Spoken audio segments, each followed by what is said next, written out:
Gollum is one of the first games I've ever played where the loading screen hint and story text was vastly more interesting than all the story and gameplay you see inside of the actual title. Naming for stealth gameplay experience, Gollum is headed to pretty much everything but the Switch, and feels like an unfettered attempt to squeeze dry the last vestiges of emotional energy from a fanbase that already looks like Bilbo that 1 second he tried to get the ring back from Gandalf. When I do reviews, I buy a copy of every game, so I spend my money so you don't have to. For me to continue doing that, without the ads or sponsored crap, it helps if you subscribe or thumbs up or join Patreon. Enough of that, though. Let's get to this precious piece of gaming history. Also, patches are planned for the release, and a couple came in while this review was actually being done to test those out. Gollum opens up to a back-and-forth story between a spry Gandalf and a down-on-his-luck Gollum who looks like he's made of scoliosis and adult-pattern hair loss. And this is his younger version. The story has Gandalf interrogating Gollum about what has happened recently, all this occurring before The Lord of the Rings, with Gollum quickly breaking under the wise wizard's stunning use of a strategy that could simply be called Ask Again Louder. Then it's a series of flashbacks and forwards as it tells the story. Gollum hiding from the eye of Sauron, learning the ins and outs of the movement and item use system, and then getting into trouble. The game has you running and climbing, crawling and sneaking, and occasionally using items in the game world to distract different characters like orcs and occasionally squeeze by him, or sometimes murder throttle one that isn't wearing his helmet. The biggest issue with Gollum is for a game about travel based on a story of one of the largest and longest adventures for heroes, it goes nowhere and does almost nothing with its setup. Do you know what's not fun? When, after a couple minutes of an opening, you spend the next 30 minutes stuck with Gollum in an orc prison collecting people's dead ID tags. I'm not joking. It's that basic structure that is continually seen and used here. But let's look at a couple comparisons. Take, for instance, the easy enough comparison to a game that in many ways mimics the feel and desire of Gollum, and that's Styx, though Styx is more action-oriented. Styx has a complexity, though, to the levels to motivate players to utilize the skills that they have in a free-form manner after the initial presentation and demonstration of those skills. But Gollum almost never does this. The one way is the only way. It traps you in a one-way puzzle-solving prison, crushing almost all of your freedom, yet where other titles, in particular walking simulators, do some of the same things. They try to offer a captivating story that's continually doled out with successful completion of locations. But Gollum doesn't really have any clue where it wants to do that, with cutscenes that just pop in or up, or characters that look special, so when you go up to talk to them, you're like, okay, here we go, here's some cool story, here's some character to let me dive a bit deeper into the Lord of the Rings fiction. Then the character asks you for water that you can't get, water that they were bitching about prior to you walking up to them, basically repeating a lot of the same information. Time and again, Gollum effectively turns into a cutscene data and information dump of information you already had. It has a desire to tell you data again and again, like a YouTube video stretched to, say, 20 minutes that should have been 10, without any attempt to further the story or even the one activity that you might be doing at the time.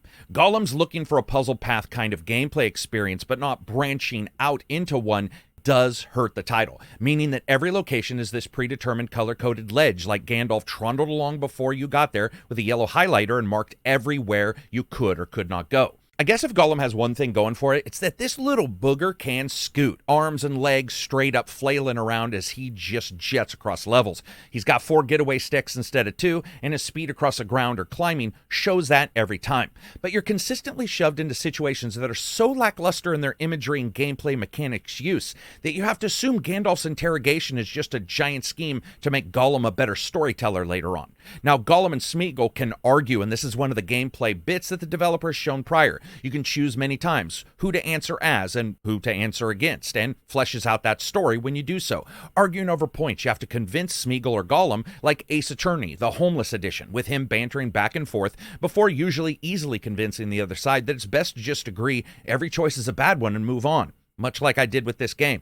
Gollum's level of production is also charitably going to be remembered as all over the fucking place.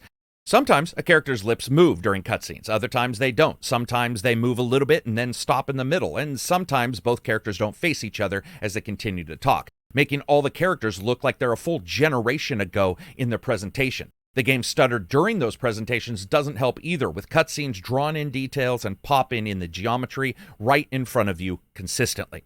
Now, Gollum doesn't do itself any favors either. For example, animations here in the game, other than Gollum himself, are very bare and with all sorts of problems. Like when you're crawling through tunnels, you can't even turn or look around. You just push forward so that Gollum moves forward, or backward to move backward. This wouldn't be an issue if it barely happened, which isn't true. This is all stymied by a ton of collision problems with Gollum himself, especially on locations you need to crawl through. You might have a mission where you have to crawl through a hole and go along 2 long caverns and nothing else, and then you put a rock on a barrel only to have to turn around and go through 2 long caverns and 2 holes after it explodes. But instead, you end up getting caught on the edge and dying, only to have it start at the checkpoint again. And actually, sorry, I thought I had some comparison there, but frankly, I do not remember a game doing something that poorly in a long time. Characters are also horribly textured when it comes to presentation. Their hair like baby doll hair, stolen from the hair replacement techniques like 20 years ago, and haphazardly glued onto everybody's face. And this isn't just Gollum. Or their beard suddenly gets a hair erection and points straight out of their face like someone with a dowsing stick had it set to the quickest way to exit the game button.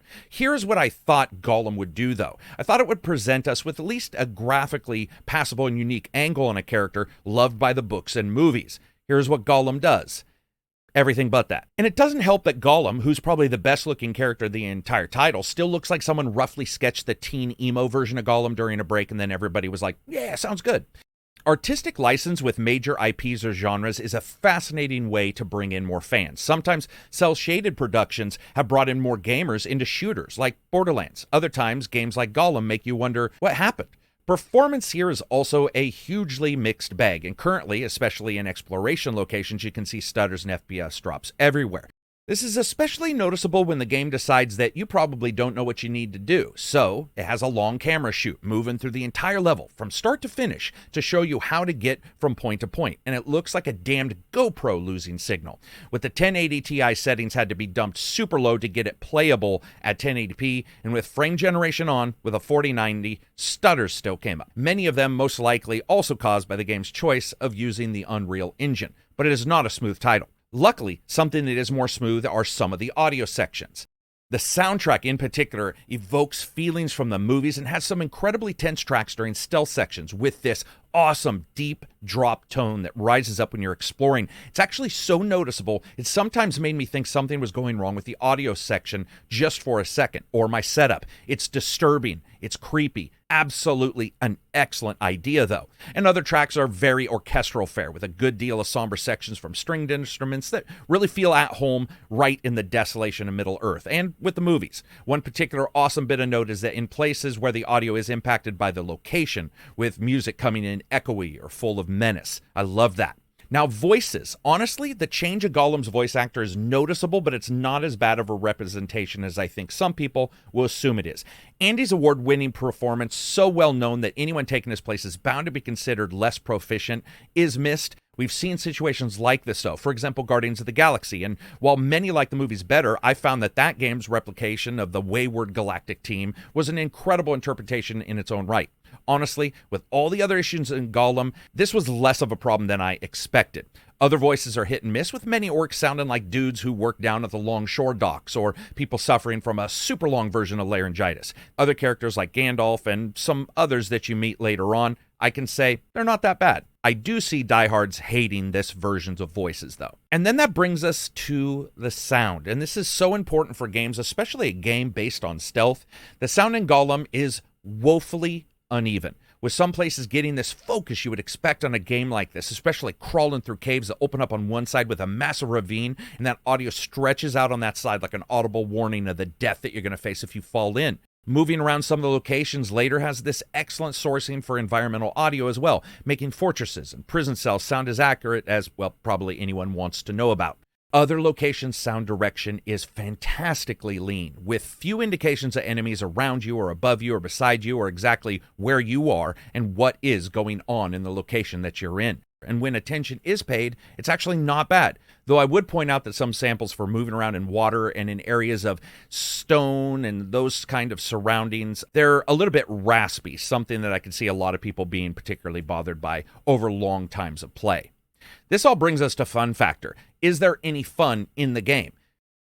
No, not a lot. Gollum just really isn't that enjoyable. It could have been a character study in the skin of our favorite gray-skinned freak, but instead it's a catastrophically simple movement puzzle game, with occasional times where Gollum and Smeagol argue with each other over who gets to hit who in the head with a rarely used rock. Whatever is there, when it includes the stealth, when it includes strangling enemies, or if it includes just looking around the game world or talking to Gandalf, it's just not that enjoyable. When you see day 1 and then day 2 come up as cutscenes, you get that feeling that you have when you watch someone in your friend group make that horrible social mistake, and everybody knows it's going to be years before that dude is remembered as anybody but that one guy. The problem with this game is it probably won't be remembered much at all. It's not an uninteresting tale. Gollum's a tragic story of emotions and personality traits magnified. He's basically the world's first narrative influencer. All the bad and nasty magnified to a point where he couldn't do much else than just argue with himself and lose. Gollum doesn't help itself, though, that the gameplay, even after the first 30 minutes, starts to fall almost instantly apart.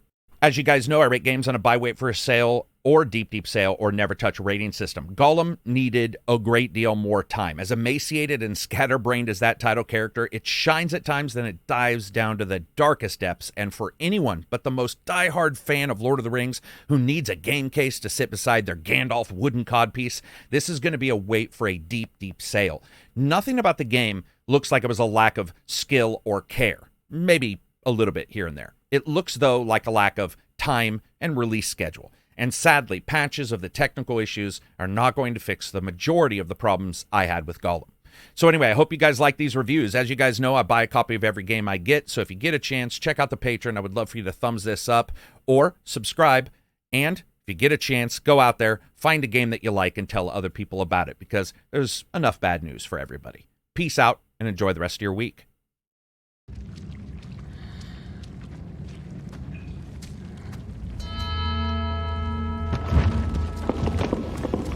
See that one? Oh, these new slaves are weaklings. A ring. No precious.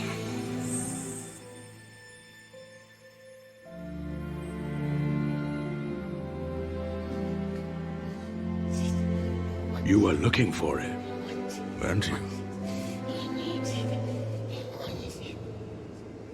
You left your home in the mountains, worming your way down the hills, always hiding from the moon.